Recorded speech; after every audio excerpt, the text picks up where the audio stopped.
Are you ready? Ladies and gentlemen, boys and girls, children of all ages, Tool to Play presents Still Got Game with Derek D. Smooth Nolan and Joel Dude I Rock Albert.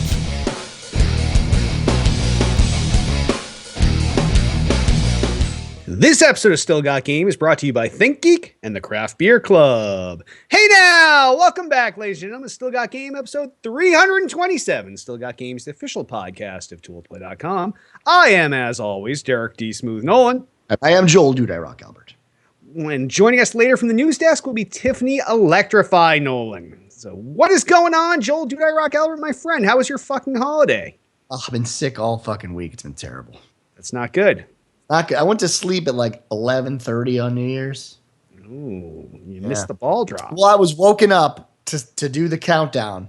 It was like I just kind of like got like, what time is it? And she was like 10, 9, 8, 7. Then it was like, Happy New Year. And I was like, hey. All right, well, technically, since you made it to 11:30, you were up when we did the ball drop. So you were all cool. So you did it East Coast time this time. I mean, I was there for the ball drop. I just like consciously maybe was like half there, half not. It happens. You can't always make it. There's been years that I may, believe it or not, I may have had too much to drink, and I don't think. Yeah, no, I only believe that. Actually, I don't think scenario. Why would you say that? I'm just saying, like the chances of that not happening seems rare to me. Yes. No, it has happened before, but yeah, and I've also been sick on New Year's, which also blows. So, Fuck. But you were sounding 10% of your usual self, which is better than nothing.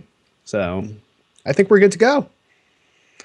Why don't we just jump into the show proper? We'll start off with feedback from last week's show. Remember, if you want to leave us a voicemail, it will cut you off after a minute. PDOC comments. Discovering your show was one of the high points of my last year. I'm looking forward to another year of belly laughs in my car. Thanks for doing what you do. Well, PTA, that's awful kind of you to say.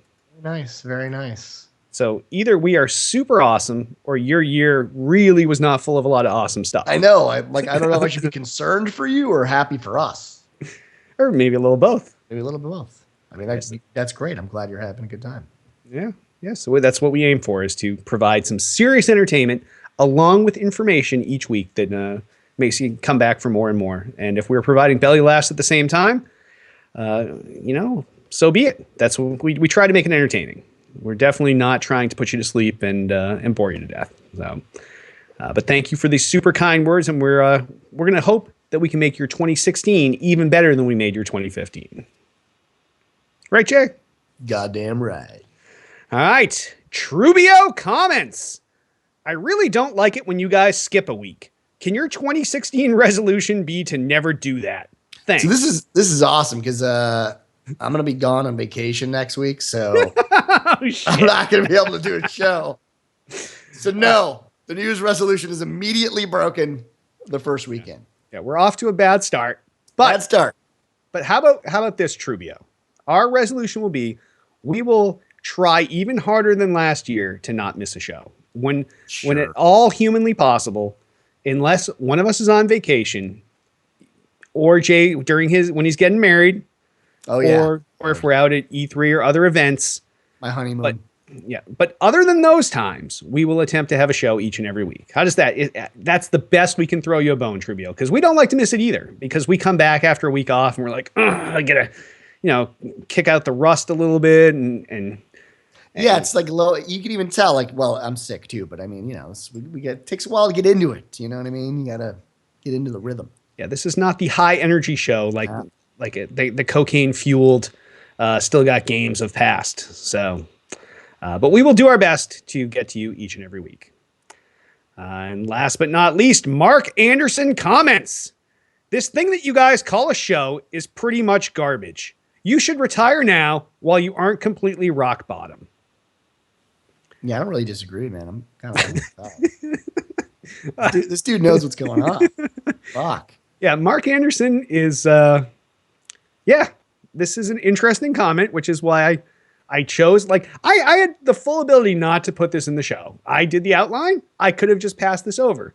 But I think that this needs to be talked to. So Mark Anderson, we're going to look for a little, this is like some asynchronous discourse, because I'm going to say something, and then we'll have to wait for you to finally get back to us. And then we'll say something back to you in 2 weeks since Jay's gone next week, and then we'll keep this discourse going.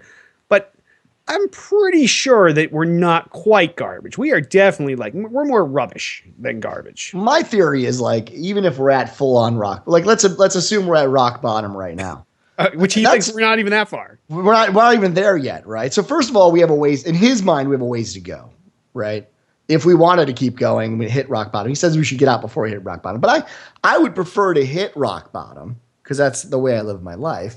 And just let that just be I want that to be the standard for the whole rest of the show. I want to live this show at rock bottom. That's where the quality of the show really comes from. So, I got no problem with this. I guess if we lower our baseline down to rock bottom, then each time that we step over and above that, then we're just kicking ass, right? Because then if you compare to the usual baseline of rock bottom, then all of a sudden it's the Super Bowl of podcasts. So yeah, if we do let's say we do 15 shows at rock bottom, that means anywhere within that given timeline of 15 shows, we're going to have an amazing show. Even if it's just 2 steps above rock bottom, that's an amazing show. Yep. So I would just like to say you're welcome in advance for that amazing show. Yeah, we appreciate the comment, Mark Anderson. And if you could maybe get back to us and give us a little more detail about what it is you don't like about the show. Is it the ads? Because we try to minimize those. The podcast people take the worst of those. Well, maybe except for tonight. I'm going to read them all just for you, Mark Anderson, tonight. Jay's falling asleep against the mic now because he hates that. But maybe we'll cut him in one more time since Jay's sick. Who knows? But let us know what the exact problem is, Mark Anderson. We'll see if we can address this and give you your own personal Mark Anderson episode in 2 weeks. And we'll cater it to be exactly what you hope for. If not, fuck yourself. All right. Well, if any of you have awesome feedback like PETA, Trubio, or Dickhead Mark Anderson, give us a call, 773-527-2961, or email us at podcast@tooltoplay.com. And in site-led news, it was the fucking holidays. I got nothing. Jay, I assume you're sick. You got nothing? Nothing. All right. That's the way I like it. All right. Then on that, Jay, why don't we hop on over into what we're playing? Joel Dude I Rock Albert, what have you been playing these last 2 weeks? I finished off Just Cause 3. Oh, nice. Finished that up. Finally done with that. Was actually sad when I was done because I really enjoyed the game. It's the first time in such a long, long time that I've not only played a single-player game, but played it all the way up until its completion and then continued playing it after the story was done because I enjoyed it that much. That's a first for me in a long time. Playing some Destiny, doing some Crucible, trying to get back into it again. Stopped playing Halo. Not that I hate it. It's Halo. So after a while, I just was like, oh, this is Halo. I'm not going to keep playing this because I've done this for a decade. So I'm going sort of back into Destiny again, trying to get back into the flow. My buddy Ken just got the game, so I'm helping him level up, which is giving me more interest in the game again. So yeah, I'm having a good time. Can't complain. Kenny won? Kenny won? Yeah, Oh, he just got an Xbox One for Christmas. Oh, it's a little behind the times for Kenny Wan, but yes. Kenny Wan's a busy man. Just got married, having a baby. Well, That it shit, happens. that does it to you. That does. But Does it to you. Yeah. well, that's good. I'm glad you're getting back to Destiny. I saw you in a little Iron Banner this week because It's a Iron Banner. I too, actually, that's all I do because we were on vacation. Took the games case down with us to Tiff's parents in North Carolina. Crept in when I could sneak away. A couple of my Iron Banner games, and then busted out Iron Banner to rank 5, and all 3 of my guys through yesterday. That part is really great. I mean, it's been a long time since I've done Iron Banner. Haven't had a need to, but I got to say, it's really fast now. I mean, getting rank 3 on 3 characters took me all of a day and a half. Yep. And it's not even that big of a grind anymore, which is nice. Yeah, and once you got 1 to 5, it's that pull ahead boost up. So once you got 1 to 5, everybody else gets even more dragged up. Yeah, it's really nice. I love it. Definitely a good time. And the rewards are pretty good now. So you can no reason not to 320s in any weapon category or any armor category. So I got shit, unfortunately, but yeah. I mean, I know that you can possibly get cool stuff. well, the more you play, the better it gets, in theory. But yeah, that's all I've been doing this week.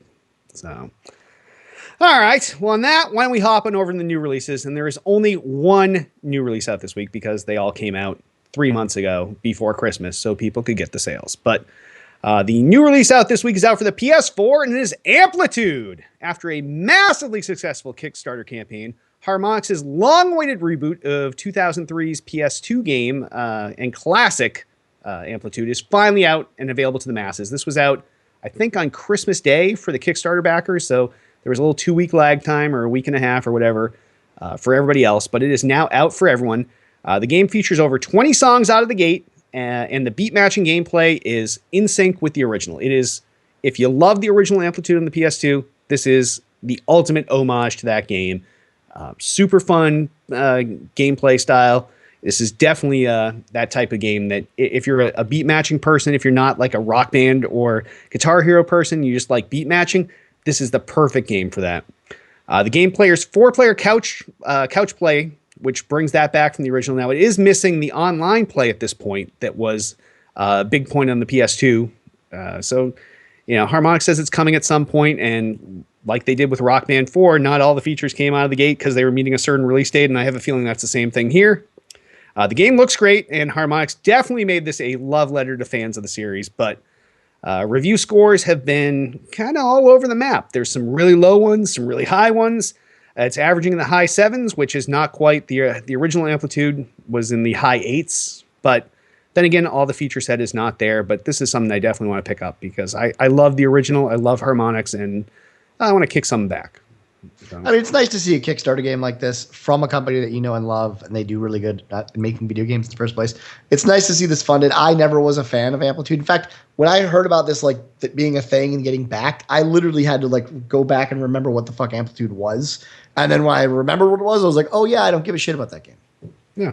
But I mean, it's cool. I'm glad that they're getting it made. And there are obviously fans of the series because it's almost reached $1 million or almost reached $1 million. It's pretty nice. I mean, it's good for them. I'm glad I'm glad they made it. Nice. Well, yeah, in chat, Tiff is saying that we kickstarted it and she's had the code, but she just sat on it, which is really super unfucking cool. But, yes. This is the problem when there's not full spousal communication. But yeah, so apparently I have it upstairs. You already have it. Yeah. This is done. Yeah. So, right. So this will be good. I'll play the shit out of that thing because the original was awesome and this one should be even more so. But the masses don't think so. Yeah. But then again, a lot of people here that probably kickstarted Amplitude were not people that played the original Amplitude. They're probably just fans of Harmonix, whether it's Rock Band, Rock Band 2, Rock Band 3, Rock Band 4. Well, probably not Rock Band 4, but Rock Band fans, this might not be the game that they were really expecting out of Harmonix unless you knew the original Amplitude. But I, for one, am excited for it, and I hope it does well. All right. Well, I guess on that, Jay, why don't we hop on over into gaming news, and we'll head over to Tiff. So what's going on tonight, Tiff? Hey, guys. Happy New Year. Happy New Year. Happy New Year.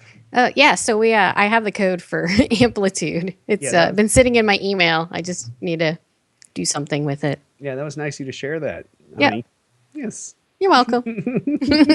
Surprise. Oh, good times. All right. Well, should we just hit off with the news proper? First story. Activision buying out MLG, and this comes from Polygon. Activision Blizzard will buy out Major League Gaming and effectively close down the esports company, according to documents obtained and posted by Esports Observer on Friday. The rumored deal, with which neither Activision nor MLG have commented on, is a $46 million cash transaction. Activision Blizzard will acquire a majority of MLG's assets, with the remainder to be mothballed in a holding company now led by the former chief financial officer of MLG. MLG co-founder and CEO Sundance DiGiovanni is out. Esports Observer reports that the deal was approved December 21st by those who hold the majority of MLG's outstanding stock, which is a collection of investment companies. Other stockholders were not aware of the deal and had no say in it. They were notified December 22nd of the deal. No official announcement has been made yet, and it's possible the purchase agreement sent to shareholders is a draft. In October, Mike Sepso, the other MLG co-founder, joined Activision as the vice president of its new esports division. Activision also hired Steve Bornstein, the former ESPN, ABC, and NFL Network chief executive, to run the new esports operations. MLG, founded in 2002, is one of the oldest companies in what is still a relatively new field. In October, the Call of Duty World League's Pro Division left MLG for rival Electronic Sports League, ending an 8-year run with MLG. Last year, MLG made several attempts to refinance more than $6 million in outstanding debt. MLG.TV, a premium streaming service that launched in 2013, is the largest dedicated esports network. MLG opened MLG.TV Arena in Columbus, Ohio in 2014, and it is the site of upcoming championships for Counter-Strike, Global Offensive, and Halo over the next 3 months. It is unknown how this rumored sale might affect those events. So what's going on in the esports world, guys? Got lots of stuff moving around. Is this finally it? You know, we had that story, was that 2 weeks ago? Peter Moore. Yeah, Peter Moore, and then was it Rick Fox that had bought? Yeah, Rick Fox bought a professional esports team, but with MLG, this is crazy. MLG was the original. They saw something that no one else saw. Sundance is think of Sundance what you will, but he was a visionary at the time, and he said, you know what, people are going to want to watch this stuff, and MLG was always super popular. It became the high bar standard of professional gameplay, and over time, granted, more and more different people have thrown their hats in this ring. More companies, everybody wants to be a competitor, and part of this is probably MLG's own fault, where they did price themselves out of things a lot. With when other people were doing their strictly free streaming of games, MLG put most of their content behind a paywall. And Jay, were you ever a MLG subscriber? No, and like that's the thing, is even back in the day, I was Hitman, me, like all those guys that were into competitive Halo, even though we're into competitive Halo, still wouldn't pay for the paywall. And I mean, to me, MLG, this is my thing with MLG. MLG is Halo, and beyond that, I don't think it ever really grabbed the attention of any other game. And people, unfortunately, I think for MLG, looked at it as a Halo brand. It's kind of even like what happened with Tool to Play. As Halo lost its luster for a lot of people, we lost a lot of people in Tool to Play because as a brand, as our gaming site, people sort of had that symbiotic link with Halo. And I think that's the same thing that happened with MLG. I think once that went away, people really didn't care. The paywall, like you said, really put them a barrier for new gamers to get involved in MLG as other gamers grew up and got out of sort of the competitive scene. I just think they faltered a lot. And I always thought their technology was behind everybody else's. I never thought their site was particularly easy to use or good. I just always thought it was shitty. And that's not saying that I didn't, like you said, MLG was the beginning of something. It's the Napster, if you will, of that sort of type of thing. And newer companies with more money and better funding came in, and they took their piece of the pie. I think the surprising thing is really that why is Activision doing this? They certainly have enough money to recreate an MLG. More than likely, they're just buying the brand so no one else will. And they're probably literally just going to buy it, take the assets, and shut the door, and you'll never hear anything about MLG again. Yep. More than likely, that's what it is. It's just that they're taking it. They're saying, we don't want a competitor to somehow put money into this thing and have it be bigger than what we're doing here at Activision Blizzard. So we're just going to buy it now. And honestly, for fairly cheap. A lot of people, when they heard this news, was like, wow, MLG must really be in trouble if they're only worth $45 million at this point. So, I think that's all. It's sad, but it's really, I know a lot of people are like, oh, they're going to be a part of Activision Blizzard now. That's great for them. But it's almost like I want to be like, hey, guys, I think the truth is that, like, it's over. Like, it's it. It's done. Yeah, one of the co-founders had already left. Sundance is obviously going to be not part of this acquisition. Right. So they're buying the name, and for $45 million, they're also taking on $6 million in debt. So that's obviously goes to show that they're not.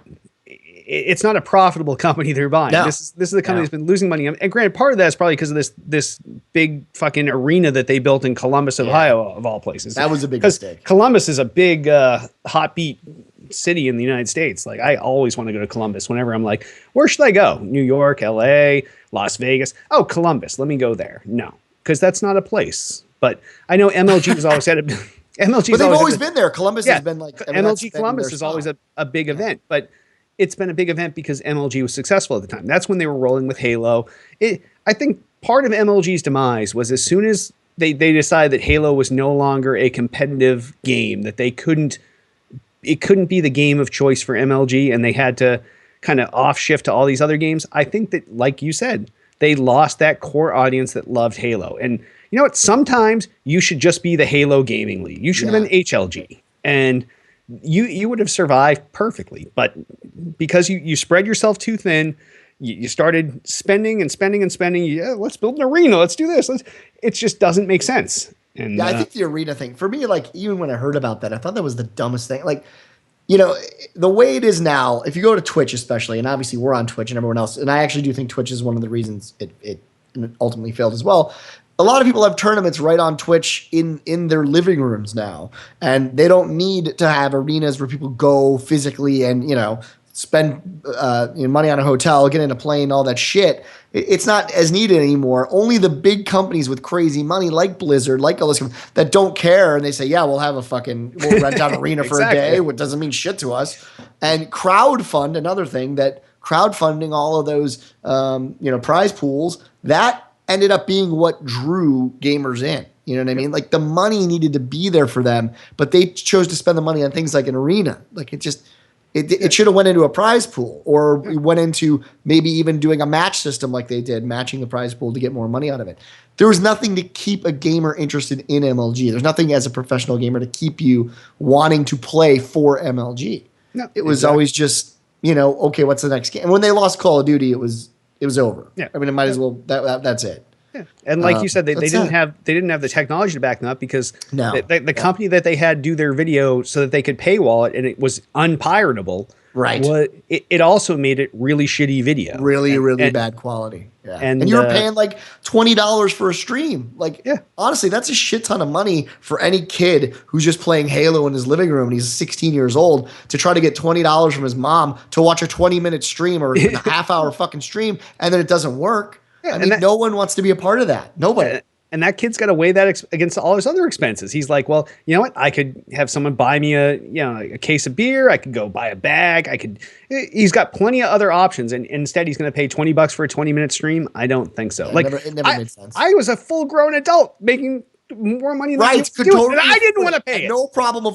That's the thing is, at a time in my life when I had no problem affording the $20 to watch the stream of a game that I loved, of a competitiveness that I loved. I wanted to get better at the game. I played all the time to get better at the game, but that still wasn't enough for me with a job to say, here's $20 for a stream. It's like, and again, if the quality was better at the time, maybe it would have been okay. But I had seen from the previous streams, this is the other thing. If you're trying to sell a product, they would stream you, if you guys remember the previous streams, at the lowest quality possible anyway, just to be like, wouldn't you like it better? But you're like, this looks like shit. I don't want to take a chance that this is going to look like shit when I give you the money. So I'm just not going to do it. It's not going to do it. Hindsight is 2020 and all the reasons. Yeah, I why know, of course. it's We're fucked. But QB. But you know what?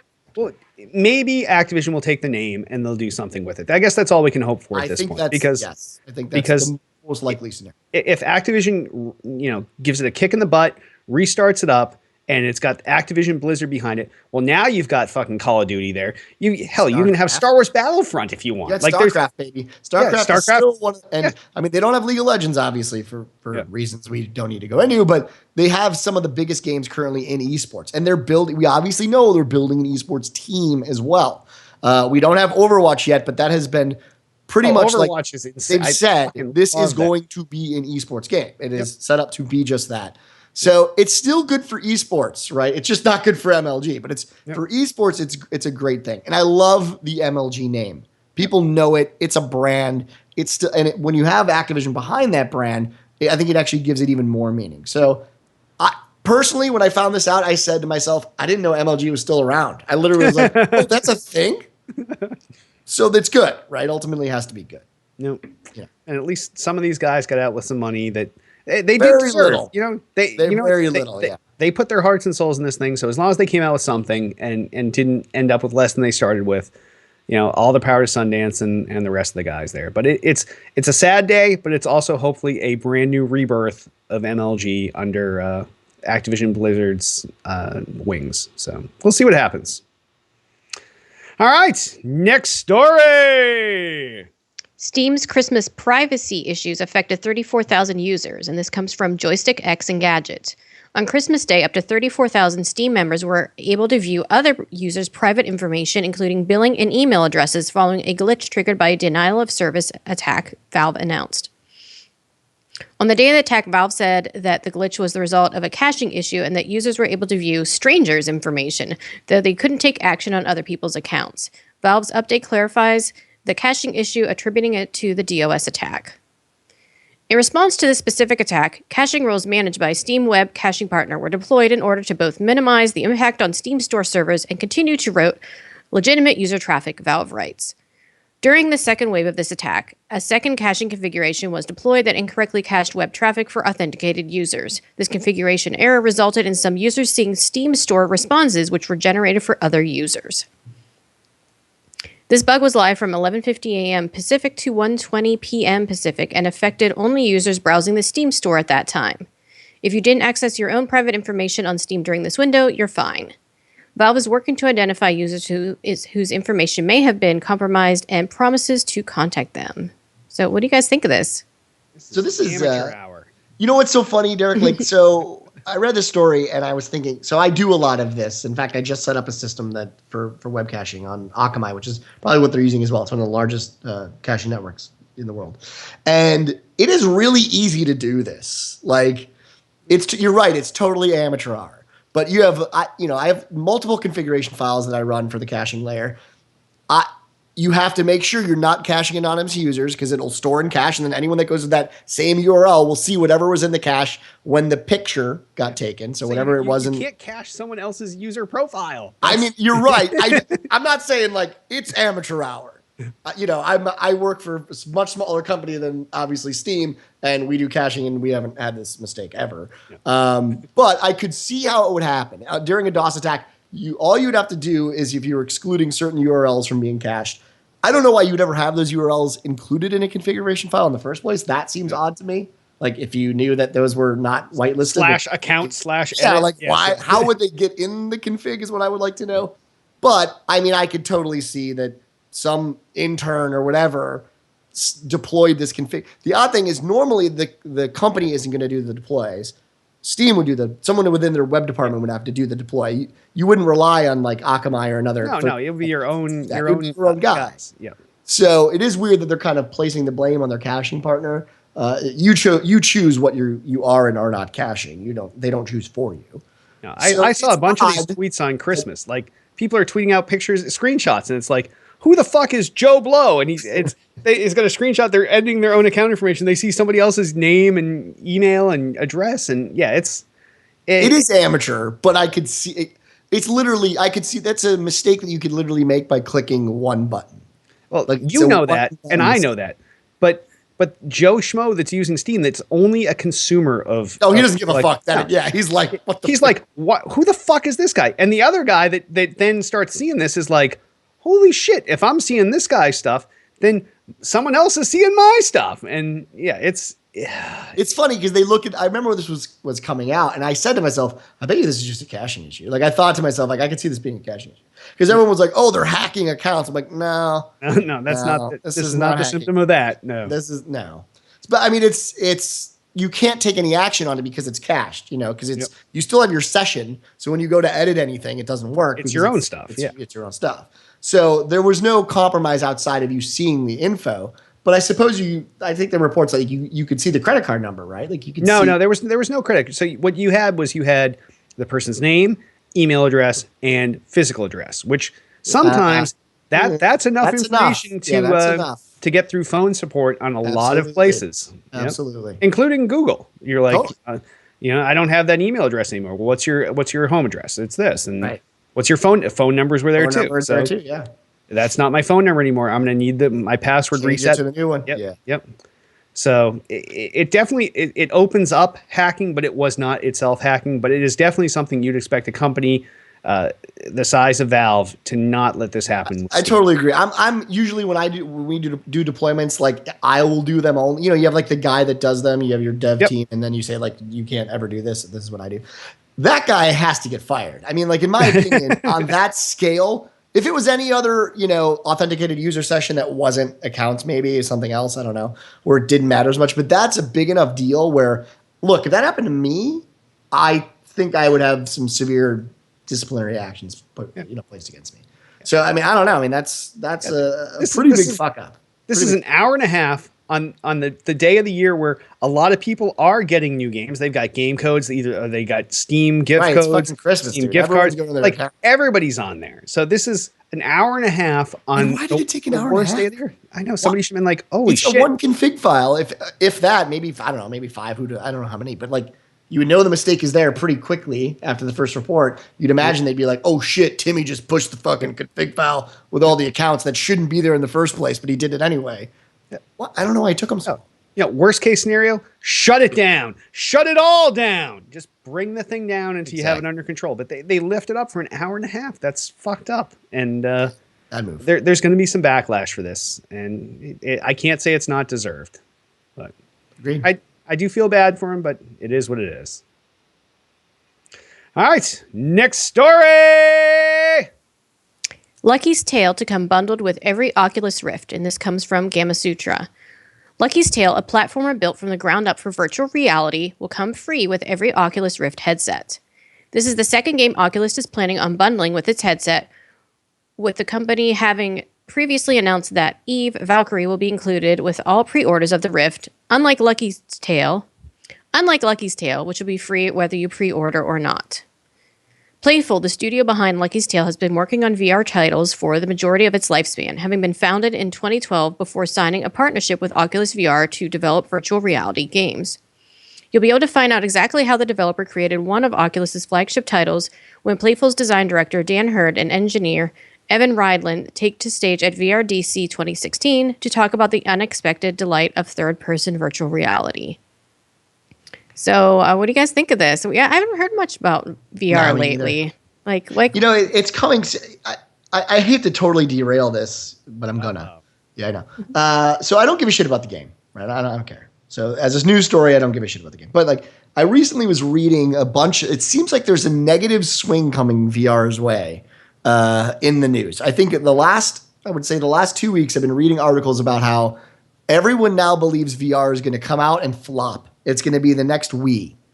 And that these games, while there is a market, there's not enough games. So when it does come out, when you finally get it, there's going to be so few things to do with it. And because it is prohibitive in the sense that it's not the path of least resistance. It's easier to sit down at your computer, sit down on your couch, just look at the fucking screen and play a game. It's a lot harder to look like a dumb shit in the middle of your living room and put on VR glasses for 3.5 hours of your life. I know this isn't the news story, but I got to ask you because I've been seeing it like every day. Do you think that's the case? Do you think it's going to crash and burn?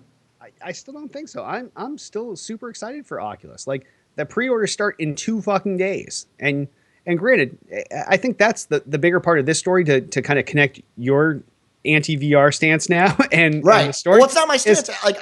I'm still pre-ordering. I'm excited. So the problem was, unless you pre-ordered, that was the only time you got Eve Valkyrie. So that was the only way to get that. Otherwise, you would now had a piece of hardware and no games. It's nothing. Yeah. So I think this works out super well for Playful because obviously, as a platformer game, and the way it looks, it's right behind me here. It offers it's a nice looking game. It's cartoony. It looks cell shaded, but it's not the kind of game someone's going to go out and buy. So the fact that they made this sweet deal with Oculus, where they're going to get money on every sale of Oculus because the game is going out with each sale of the Rift, they're making money, and at least people are getting something. It's your pack-in game. But isn't it like the Wii Sports? Like it may be the Wii Sports. You can draw a lot of parallels with it when you really start to dig into it. Is it a gimmick?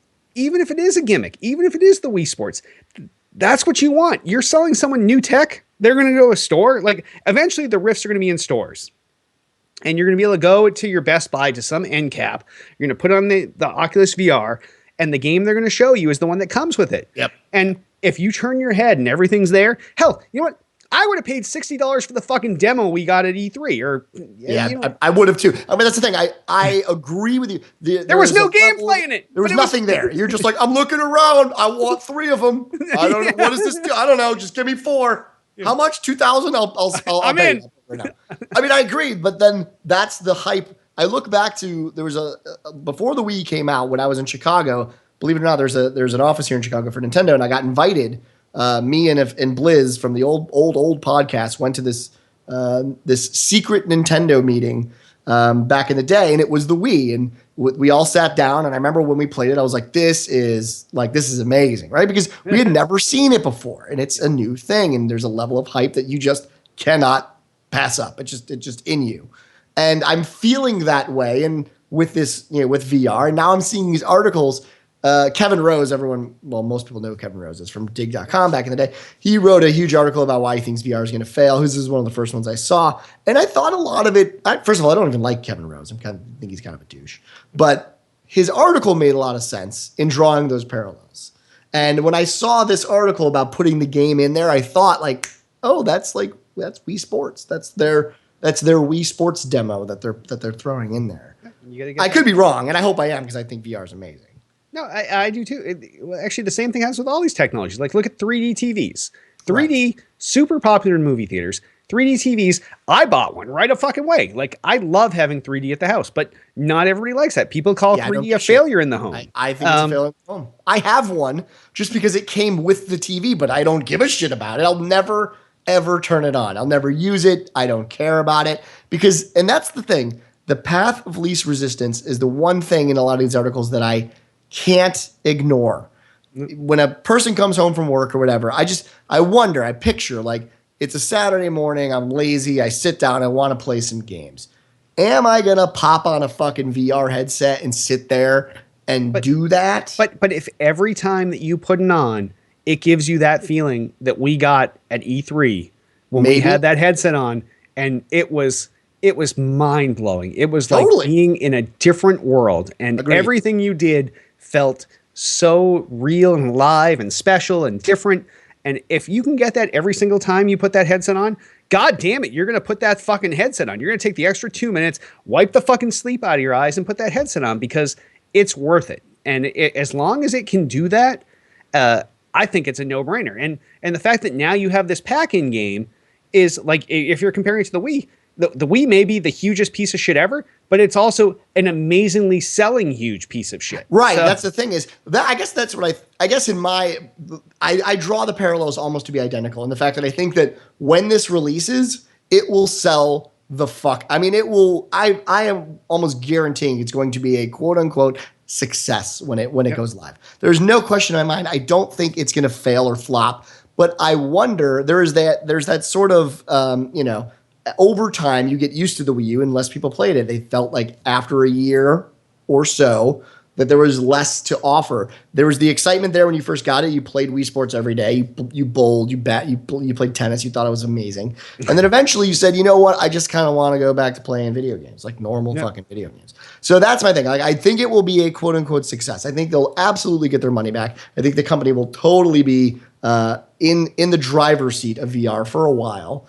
I just wonder after, we'll see. Well, I mean, we'll have to see. Will the software be there? That's the quote.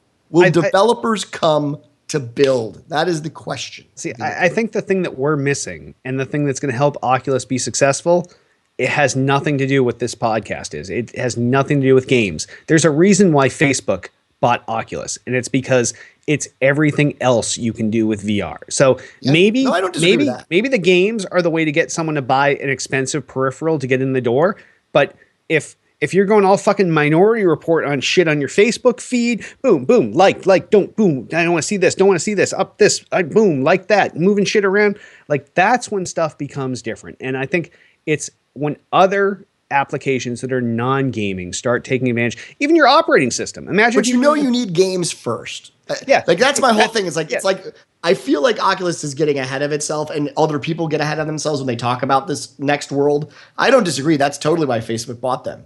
But games it has to be popular enough where it becomes ubiquitous to walk home on a Saturday and put it on your head.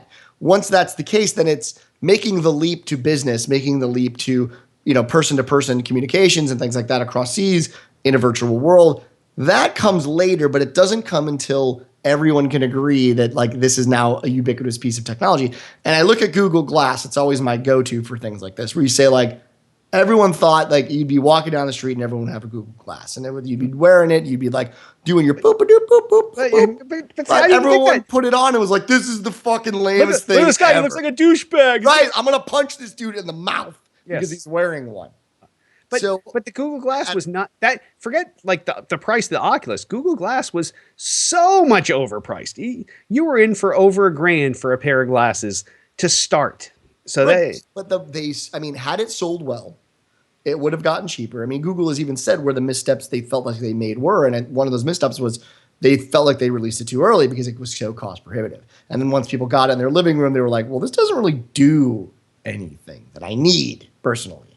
And it was so like, it's like spending $1,000 on something that you're going to maybe use once or twice because it wasn't something you needed like in your life. It wasn't like a thing like a phone or whatever. It was like, it was a nice extension. So I feel like it's a decent parallel to Rift, but I want to be wrong. I'm bringing it up because I saw this article and I was like, I think this is a good thing to start with the pack. And I know there's tons of games that are waiting in the wings for the launch of the Rift. Games that have been done for 5 or 6 months. They're just over polishing now. So the games are going to be there to start. And the sales are going to be there. So think about all the people that bought the prototype units of Prototype I know 1. they're going to sell a fucking million of them. I'm not even worried about the sales. I know that they're going to do well. So I think this is cool news, and we'll just see what happens. But I'm sure this is something we'll be talking about week after week after week for the next 6 months. So yeah, absolutely. Can't wait. All right, next story. We are on to this week's What the Fuck story. Red 5, makers of Firefall, fail to pay employees on Christmas. And this comes from Game Politics. What's worse than waking up on Christmas morning and getting a fake PS4? Well, how about waking up and finding out your employer didn't pay you? This is exactly what happened to employees working for Firefall developer Red 5. Instead of waking up to find their usual paycheck in their bank account, they instead found this letter. Hi, team. I regret to inform you that Red 5 currently does not have the funds necessary to meet our payroll scheduled for today, Friday, December 25th. Due to this, there will be no payroll paid this week. Red 5 and the 9, our parent company, is working to resolve this during the holidays as soon as possible. We are hopeful we'll be able to resolve this and will update the team immediately. This news was also confirmed by Gamma Sutra. According to a message sent to Kotaku, Red 5 promised to pay their employees by the 30th, and they held true to that. However, this does not bode well for Red 5. After multiple layoffs over recent years, including around in November of this year, this latest misstep will not do much for employee morale. How much confidence can Red 5 employees have in management? So this is totally fucked up. Yeah, this is brutal. This This is like like it's it's more more Christmas. sad than anything else. Yeah, I mean, it couldn't have come at a worse time. Christmas is probably not the time that you want to miss payroll. People are already overspending. right. People are probably I mean, counting on it's- paychecks to backfill expenses they made. And, Yeah, people go on vacations. They buy. Firefall is a disaster from the beginning. I hate saying that, but it has been the most. They've pushed this game back a million times. They finally get it out. It's not what gamers expected. The hype train died on it so long ago. By the time they released it, there was no fanfare for it left. It was over. we saw it at 4, maybe 5 E3s before it was even out. Yes, we did. And it was never the same game. No. Like a year would pass, you'd be like, so what is it now? It's okay. It's a third-person shooter. It was a full MMO before. It was mostly MMO. It got more shootery as things went on, most likely because it's honestly easier to develop a shooter than it is an MMO. Yeah. And it just more, and people were excited for the game. Everyone was hyped for the game. By the time it came out, it had been years since the game had its hype, and it had died down. And it wasn't what gamers expected. So, just again, this is like MLG for me. I'm like, oh, they're still a company. I'm not really surprised. It's terrible. I mean, it's a terrible thing. But I mean, are you shocked? Really? I don't care what your business problems are. You should know you pay your employees beforehand that, well, one, you should know you pay your employees, but one, you should know beforehand if you're not going to be able to make payroll, you get some kind of umbrella loan, something to tide you over to make sure you make that payroll, because these employees coming into the new year, their confidence in their company is now shaken. Oh, it's dead. Confidence that was already shaken by layoffs. Yeah. Totally. So you were like, okay, well, I wasn't laid off, but at least I still have a job. And you were like, well, now they didn't pay me on Christmas and they got it 5 days late. And, maybe I'm going to go look for another job. And it's just bad business. And these guys, they just do misstep after misstep after misstep. Like, what the fuck, man? These guys can't. I mean, I really, truly feel bad for them. I think on the business side of things, they weren't prepared for their own company. And that makes me sad. I mean, a lot of these companies are, when especially Red 5, a lot of these companies are just like ex-devs from other companies that they get together with their buddies and they say, hey, we're going to build our own game. Let's go out on our own. Yeah, let's do it. They don't take into account how fucking hard it is on the business end to actually build a game, not build a game, I'm sorry, but keep the hype train going, keep the money coming in, keep investors happy before your game's even launched. And then outside of that, creating a path to success once the game is released. Your game could be amazing. It's happened. There are amazing games that never get seen and never get played. Yeah. And when you have a game like this that has all this hype behind it, you've done the work, but you just can't. When crossing the finish line, it's like they sprinted all the way to the last mile. And then at the last mile, they're like, all right, let's all sit down before we get there. Yes, and we'll just wait it out for the next 5 years. It was just terrible. It's a shame. Shame. It is. Derek, what do you think about this story?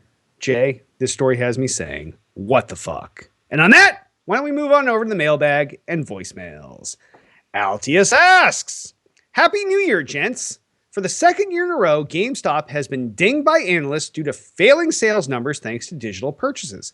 How much longer do you think they can stay afloat without a major business model change?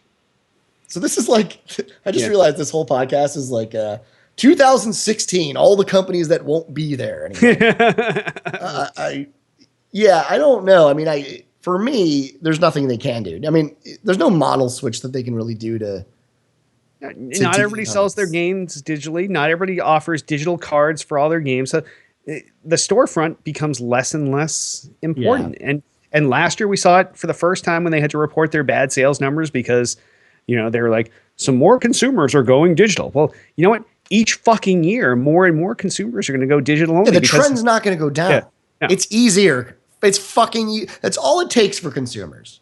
Like, what does this product give me that this other product doesn't?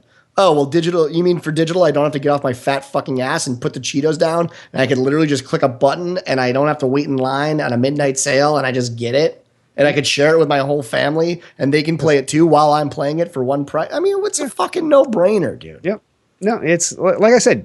As soon as Tiff and I went Xbox One, it was obvious. Like, we could buy one copy and we both played on two Xbox Ones. Now, granted, now we have shitloads of Xbox Ones, but so we have to buy one copy for every two Xbox Ones. But even that is cheaper than buying a copy for each Xbox One. And we never sold this stuff back anyway, because we didn't want someone to give us $5 for something that was still, even if I play it once every 10 years, it's more than $5. Totally agree. I don't get these fucking people that buy physical games. I get, so Sarcasmo saying in chat that, they'll stay afloat for forever because they paid pennies on the dollar. I would argue that that's not the case because eventually I think consumers will realize physical fucking copies are useless. I understand that you can trade them. I get it. And I know for some fucked up reason, consumers still want to hold on to that. That's good for you. Good for you. You're fighting the good fight. You're fighting the losing battle, but you are fighting a good fight.